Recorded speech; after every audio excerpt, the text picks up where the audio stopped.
बिस्मिल्लाहिर्रहमानिर्रहीम। अस्सलाम वालेकुम। ज़िंदगी का सफ़र रवां दवां है। एक वक्त ऐसा आएगा कि हम इस सफ़र के साथी नहीं होंगे।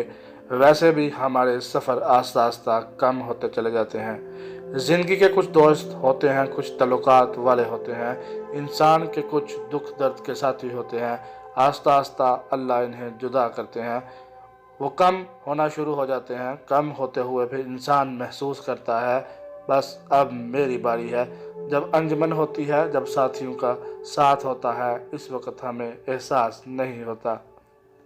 खुशकिस्मत इंसान है जिसके साथ बहन की शक्ल में, बीवी की शक्ल में, माँ की शक्ल में, बेटी की शक्ल में, औलाद की शक्ल में, दोस्तों की शक्ल में, अहबाब की शक्ल में, मुखलिसीन की शक्ल में, अल अर्ज़ किसी भी सूरत में साथी मौजूद हों।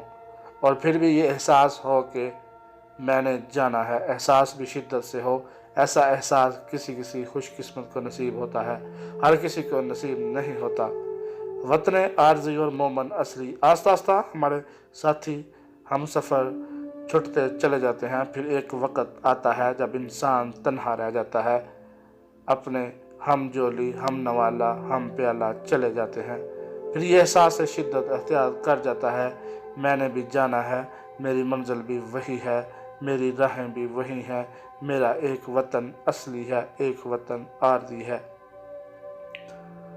हम वतन आरज़ी में ज़िंदगी गुजार रहे हैं, वतन असली नहीं, ये वतन आरज़ी है। सारी कायनात में अल्लाह को ना मानने वाले तो बहुत मिलेंगे, हजूर सरवर कौनैन सल्लल्लाहु अलैहि वसल्लम को ना मानने वाले भी बहुत मिलेंगे, लेकिन मौत को ना मानने वाला कोई नहीं मिलेगा।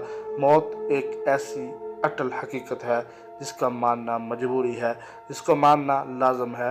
मौत हमारी ज़िंदगी की ज़रूरत है। मौत हमारी ज़िंदगी की ज़रूरत कैसे है? मौत में तो बंदा ज़िंदगी की बाजी हार जाता है। मौत ज़िंदगी की ज़रूरत इसलिए है कि अगर मौत ना होती, यहाँ कीड़े मकोड़ों से ज़्यादा इंसान होते। बूढ़े बूढ़े इंसान होते। ये 500 साल पुराना बूढ़ा है। ये घरों के अंदर लाइनें लगी हुई हैं। घर में जगह कम पड़ जाए, अगर मौत ना होती तो बूढ़ों को इतनी कसरत होती। अल्लाह तो हर चीज़ पर कादिर है, मैं बस असबाब की बात कर रहा हूँ। अगर मौत का निज़ाम ना होता तो इंसान के लिए जीने की, बैठने उठने की जगह ना होती। मौत ज़िंदगी देती है, मौत दूसरे आने वाले के लिए रास्ता बनाती है। अल्लाह जल्ला शाना ने मौत बनाई और मौत के बाद फना भी बनाई, क्योंकि इंसान के जिस्म को अगर फना ना होती तो मिट्टी खोदते हुए बहुत से जिस्म निकल आते। अगर मिट्टी को हुक्म होता कि इस जिस्म को ना खाओ तो कब्रिस्तान में मैयतों की जगह ना होती, सारी मैयतें बिल्कुल सही सालम पड़ी होती। किसी मैयत को मिट्टी ना खाया होता तो ये अल्लाह का निज़ाम है। हमारा अल्लाह अपने निज़ाम पर कादिर भी है, मुक़्तदर भी है। ये सारा निज़ाम इसका बनाया हुआ है। इस निज़ाम के तहत हम वतन आरज़ी से वतन असली की तरफ सफ़र कर रहे हैं। जो दरअसल आखिरत का सफ़र है वही वतन असली है। वतन असली के बासी मैयत का इस्तकबाल करते हैं।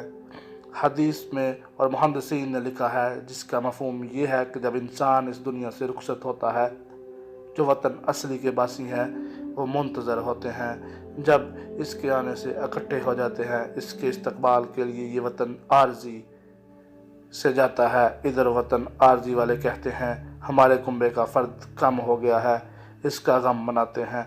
उधर वतनी असली वाले कहते हैं हमारा कुंबा बढ़ गया है। वतन असली के लोग इसका इस्तकबाल करते हैं, इससे हाल व अहवाल पूछते हैं, फ़लाँ का क्या हाल है, फ़लाँ कैसा है।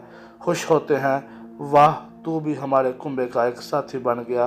फिर वहाँ के इस्तकबाल मुख्तलिफ होते हैं। जिसके पास जितने अमल होंगे, जिसके पास जितनी नेकियां होंगी, जिसके पास अल्लाह जल्ला शाना की जितनी रहमत होगी, इसके मुताबिक इसका इस्तकबाल हो सकता है। वो इस्तकबाल कम भी हो सकता है, वो इस्तकबाल बड़ा भी हो सकता है। मुकम्मल एजाज़ के साथ आखिरत का सफ़र। वतन असली में आमद के वक़्त इसको एक एजाज़ दिया जाएगा, वो अजाज़िया होगा। पहले ये बंदा अपना जूता खुद उतारता था, अब हुक्म मिला जो खुद ना उतारे इसका जूता तुम उतारो। अपना मुंह खुद ना धोए तुम दहलाओ, पाँव खुद ना धोए तुम दहलाओ, हाथ खुद ना धोए तुम दहलाओ, अपना बदन खुद ना धोए तुम दहलाओ। ऐसा क्यों? کیونکہ یہ اس کا اعزاز و اکرام ہے۔ اپنے سفید اعلیٰ لباس پہننا اکرام کی علامت ہے۔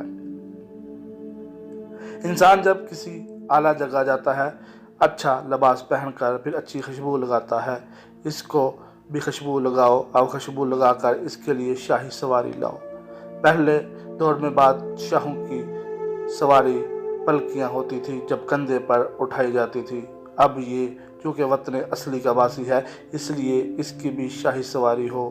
تو شاہی سواری یہ ہے کہ ان کو کندھوں پر اٹھا کر دیکھو نہ زیادہ تیز چلو نہ آہستہ چلو، کیونکہ اب یہ مہمان سے وطن اصلی کا۔